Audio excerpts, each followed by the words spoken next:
Anak-anak Bu Mega ini gimana sih? Orang tuanya kok nggak diawasin lagi main sendirian.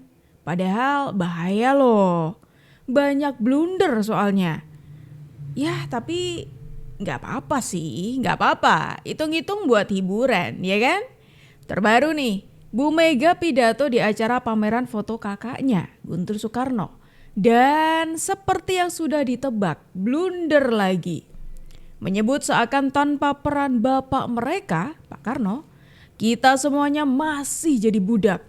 Ngeri, ini nguri banget. Helah bubu, kok sampai segitunya jualan nama besar bapaknya.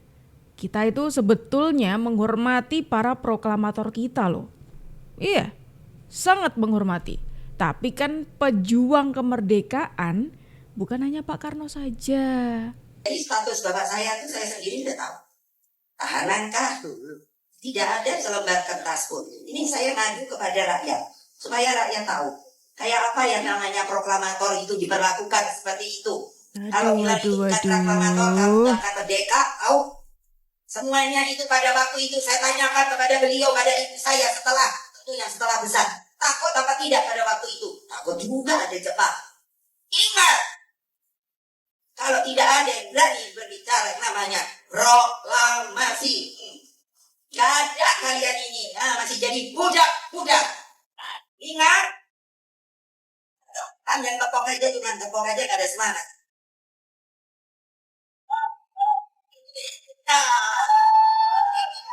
Saya tahu tidak, ini perempuan apa kalau sekarang saya bilang lemas. Betul. Kenapa dong saya bisa jadi presiden? Aduh Bu, Ibu, blunder lagi kan jadinya. Gini loh Bu ya, kita itu tidak pernah melupakan cerita waktu kemerdekaan dulu, termasuk sosoknya Bung Karno. Kita tidak pernah melupakan hal itu. Dan kita sangat berterima kasih perannya Bung Karno di balik kemerdekaan. Tapi kan yang namanya kemerdekaan kita, itu bukan hanya Pak Karno saja tokohnya, ada beberapa tokoh yang lainnya juga. Tapi di sini seolah Ibu itu menggambarkan hanya Pak Karno yang paling berjasa di balik ini semuanya. Dan seolah Ibu menggambarkan kalau ini loh, bapakku loh yang paling berjasa ini, tapi diperlakukan seperti ini kayak seolah-olah Pak Karno ini orang yang apa ibaratnya kayak katakanlah dijadikan korban gitu, memposisikan sebagai korban begitu loh. Sudah berjuang keras untuk kemerdekaan RI, kok sekarang diperlakukan seperti ini. Itu yang mau Ibu gambarkan gitu. Iya kan? Begitu kan? Maksud Ibu? Begini loh Bu ya. Jangan pernah membelok-belokkan cerita kemerdekaan. Saya tahu betul, Saya tahu perannya Pak Karno itu cukup besar di balik kemerdekaan, tapi jangan mengesampingkan peran-peran pahlawan lainnya. Jangan membelok-belokkan cerita yang sebenarnya. Karena ini ketika Ibu mengatakan hal itu dan itu didengarkan oleh generasi kita dan percaya kalau ternyata yang paling berjasa ini cuma Bung Karno nih, yang lainnya tidak. Yang paling berjuang keras Bung Karno, kan jadi repot. Jadi repot, itu namanya sejarah dibelokkan kalau sudah seperti itu. Janganlah seperti itu ya Bu ya. Ibu ini sudah sepuh, lebih baik main sama cucu seperti itu. Dan kalau masalah jualan nama orang, Ibu Mega ini top banget. Apalagi jualan nama bapaknya. Sering banget Ibu Mega tuh memuji-muji, mengagung-agungkan bapaknya Bung Karno. Seolah-olah ini loh, orang yang benar-benar paling berjasa di Indonesia. Kata Ibu Megawati Soekarno Putri, kalau proklamasi tidak dibacakan oleh Soekarno, kita semua masih menjadi budak. Kalau nggak ada proklamator, kamu tidak akan merdeka. Salam APBN, ambil positif, buang negatif, tonton videonya sampai habis. Ingat, tidak ada yang berani berbicara namanya proklamasi.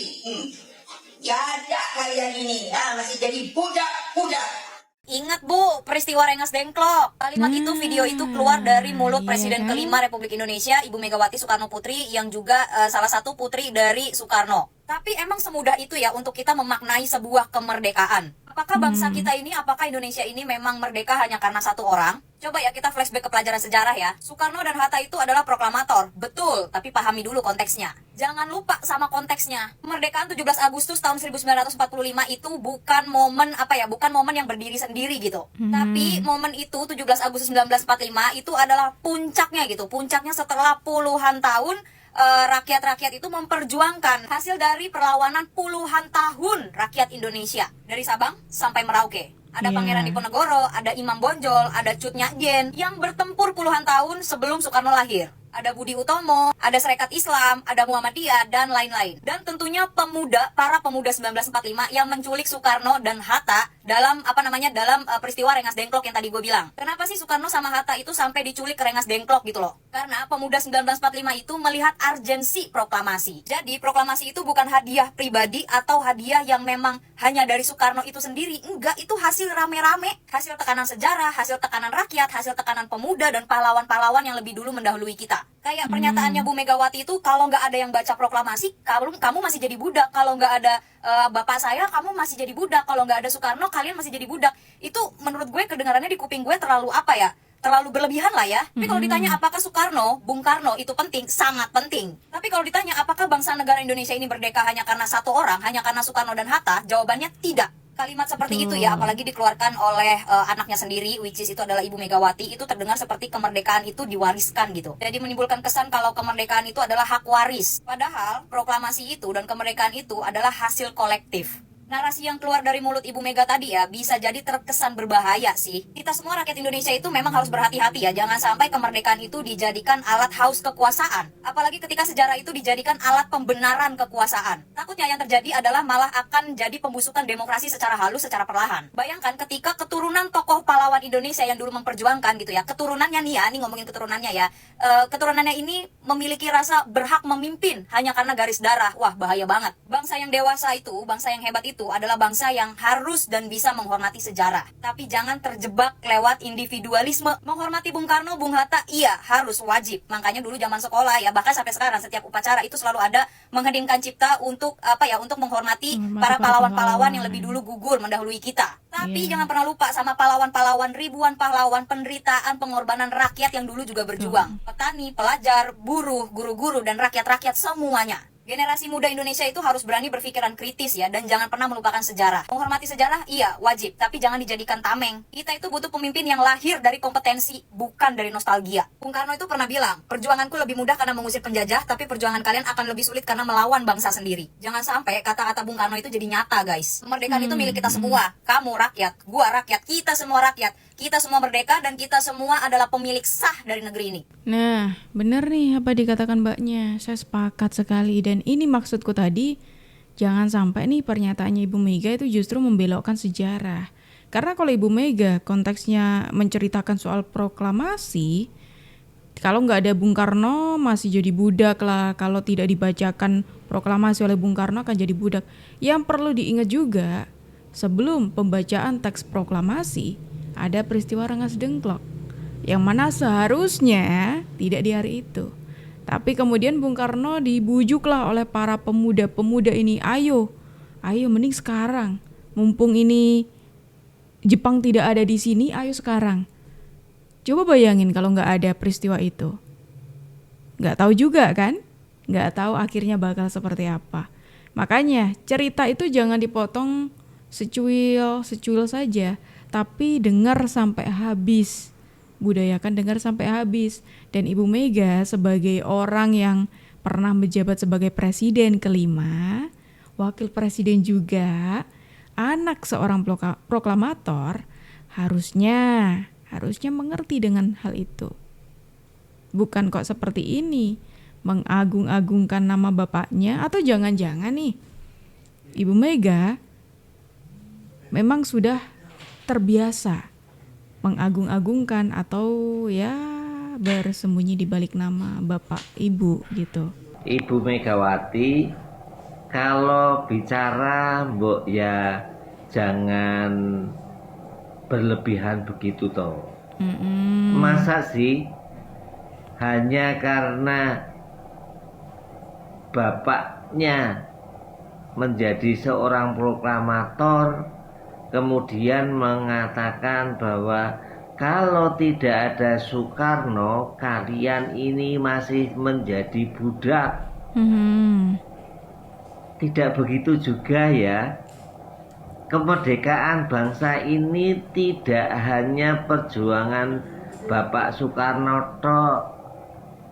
Betul. Masih banyak anak-anak bangsa dari berbagai macam suku bangsa, dari berbagai macam agama. Mereka bersatu padu untuk mewujudkan Indonesia merdeka. Ya, betul Saya sekali. tidak mengecilkan arti bahwa Ibu Mega itu juga berjasa bagi negara ini. Mhm. Ibu Megawati pernah menjadi presiden, Iya. walaupun hanya sekedar lungsuran dari Gus Dur. Oke. Tapi itu saya anggap sebagai prestasi.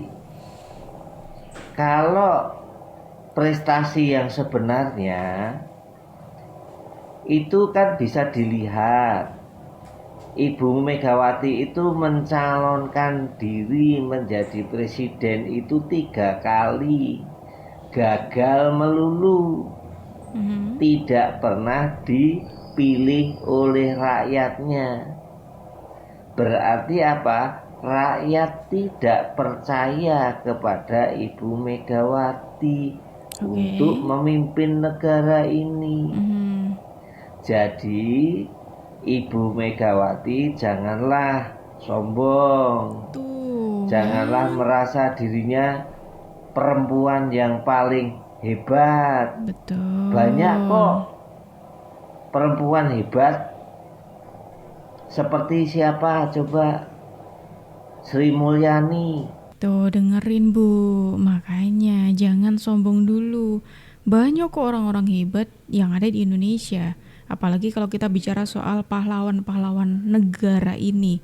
Kita tidak akan pernah lupa cerita itu. Dan sekali lagi saya ingatkan, jangan membelokkan soal sejarah. Karena itu efeknya bisa berbahaya sekali.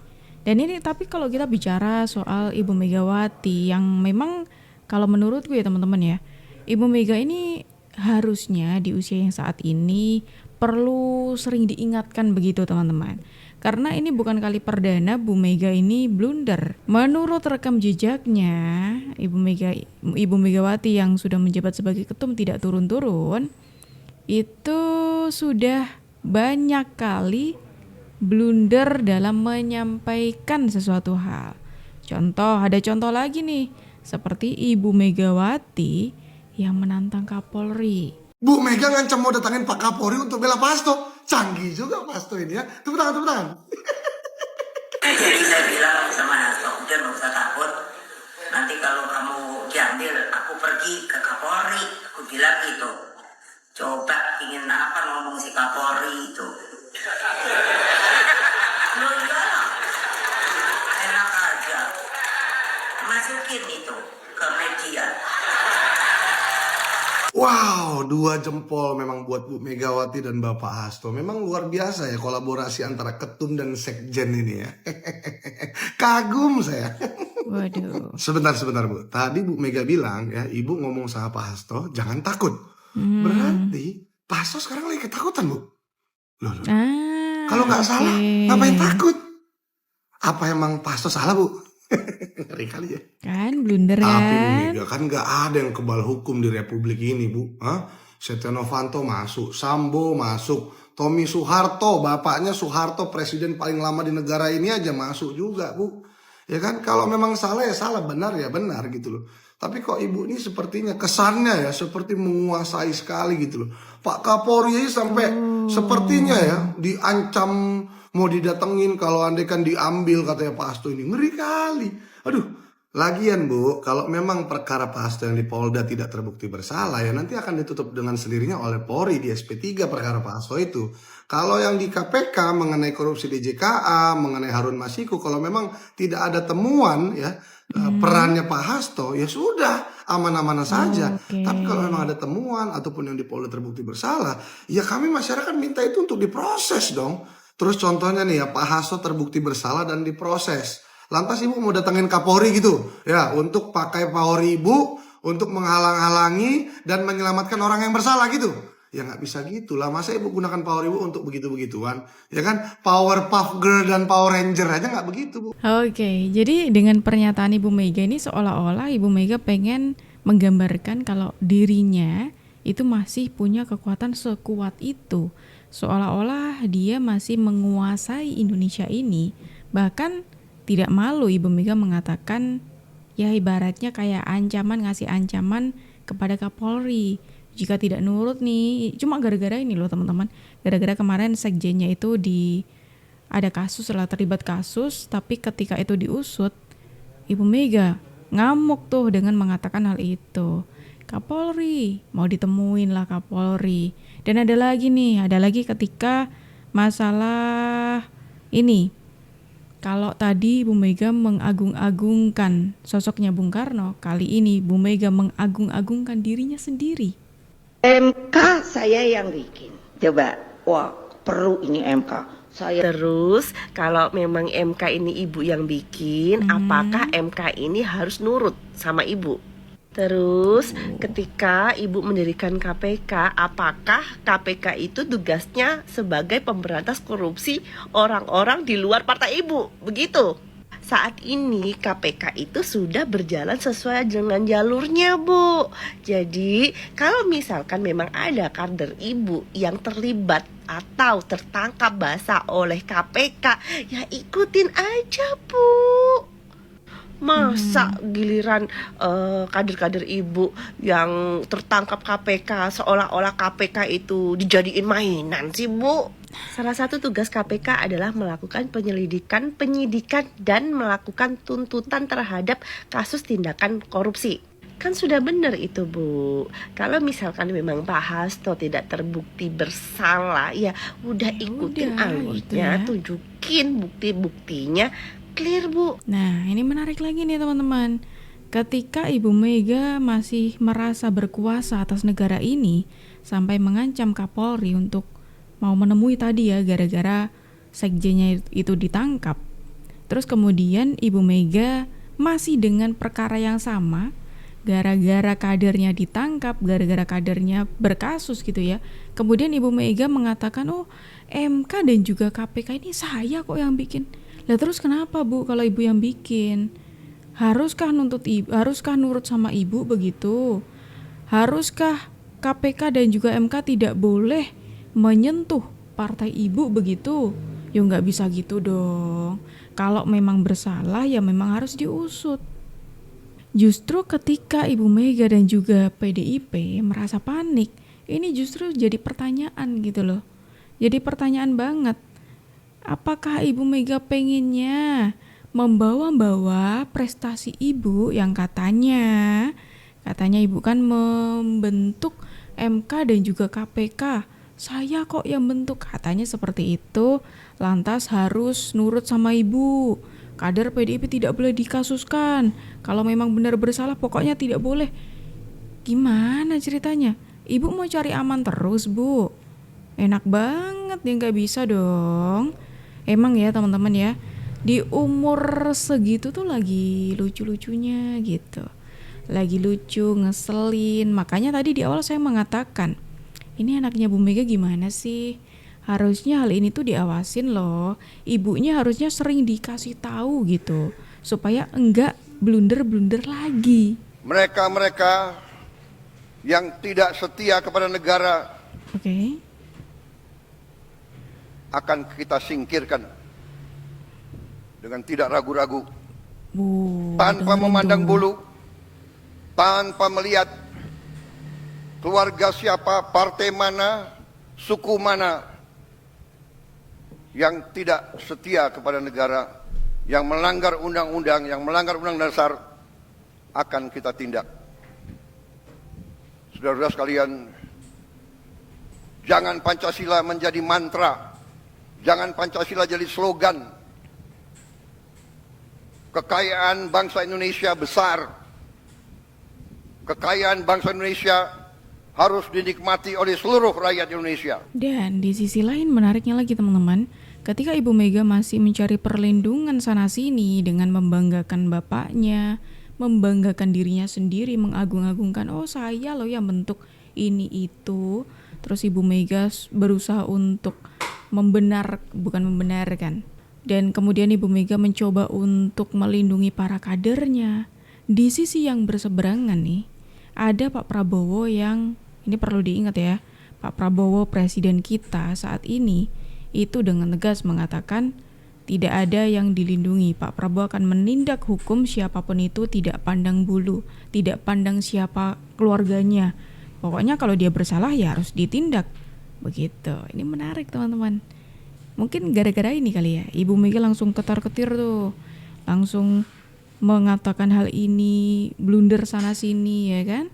Gara-gara ini mungkin ya. Pengakuan Megawati dapat julukan Ratu Preman dan bilang dirinya cantik serta karismatik jadi bahan guyonan netizen. Jadi gini, pidato Ketum PDIP Megawati Soekarno Putri pas acara HUT ke-50 partainya di J-Expo 10 Januari kemarin jadi sorotan nih. Gimana enggak? Bu Mega ngaku pernah dapat julukan Ratu Preman loh pas masih mimpin Partai Demokrasi Indonesia yang saat itu belum ganti nama jadi PDI Perjuangan. Katanya sih waktu itu Bu Mega dengar percakapan pengawalnya yang nanyain di mana Ratu Preman berada. Tapi bukannya marah, Megawati justru ngaku ngerasa keren dapat julukan itu. Apalagi kata Bu Mega, emang PDI dikenal berisi preman. Widih, tapi gak cuma itu aja nih yang bikin heboh. Bu Mega juga bilang kalau dia ini cantik, karismatik, dan pinter loh. Makanya dia sampai bilang kalau misalnya dia mau selfie, pasti pengikutnya banyak. Nah, video ini pun langsung undang komentar netizen. Ada yang bilang Bu Mega terlalu pede dan sombong. Tapi ada juga loh yang ikut muji Bu Mega.